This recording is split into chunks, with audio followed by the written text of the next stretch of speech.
किस कारण से हमारा मन भगवान की भक्ति को करने के लिए जागृत या उल्लसित नहीं होता है, उसमें वो कहते हैं असद वार्ता वेश्या वृषद मति सर्वस्व हरिणी कथा मुक्ति व्याघ्र्या न शृणु किल सर्वात्म गिलनी अपि त्यक्त्वा लक्ष्मी पतिरतिमितो व्योम नयनी ब्रजे राधा कृष्णौ स्वरति मणिदौ त्वं भज मनः।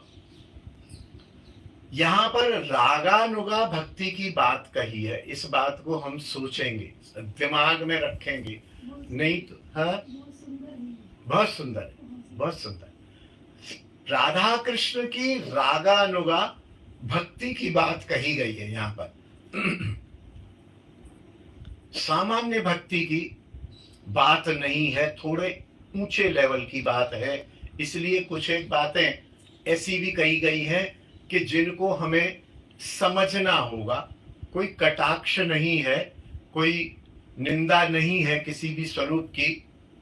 इन्होंने कहा है अरे मन सदबुद्धि रूप, हमारी जो सदबुद्धि रूप है उसके सर्वस्व को नाश करने वाली एक वेश्या है। वो वेश्या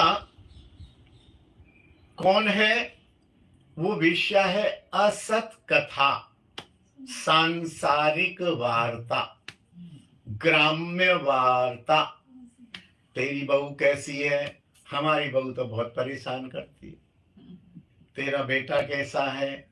ये सोसाइटी की व्यवस्था बिल्कुल ठीक नहीं है। ये हमारे यहाँ तो पानी नहीं आता है, तुम्हारे यहाँ पानी आता है। अरे वो तो बड़ा खराब आदमी है, वो बड़ी अच्छी है। ये ग्राम्य वार्ता या पॉलिटिक्स की बात, फलानी किसी अंबानी की बात। खाली आप देखिए बहुत सारे लोग ऐसे हैं कि जो केवल बात करके अपना समय खराब करते हैं, उनकी बात का कोई फल नहीं निकलने वाला। मैं तो कहता हूं करो, लेकिन तुम्हारी बात से कोई फल निकले तो वो सार्थक है।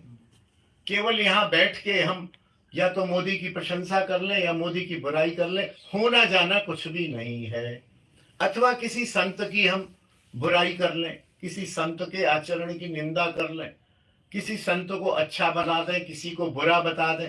सांसारिक वार्ता को वेश्या की तरह बताया गया। जिस प्रकार वेश्या के चंगुल में एक अच्छा आदमी फंस जाता है और वे वेश्या क्या करती है कि उसको शरीर के आकर्षण के द्वारा उसका धन बल खींच लेती है, उसका यौवन खींच लेती है, उसका पारिवारिक सब कुछ खींच लेती है। वेश्यागामी अपने घर वालों से लड़ेगा, पत्नी से लड़ेगा, सारा उसका धन हरण कर लेगी। उसी तरह है यह जो संसार के विषयों की वार्ता है, असत कथा कहा गया है। इसका तू परित्याग कर, इसका अवश्य त्याग कर दे।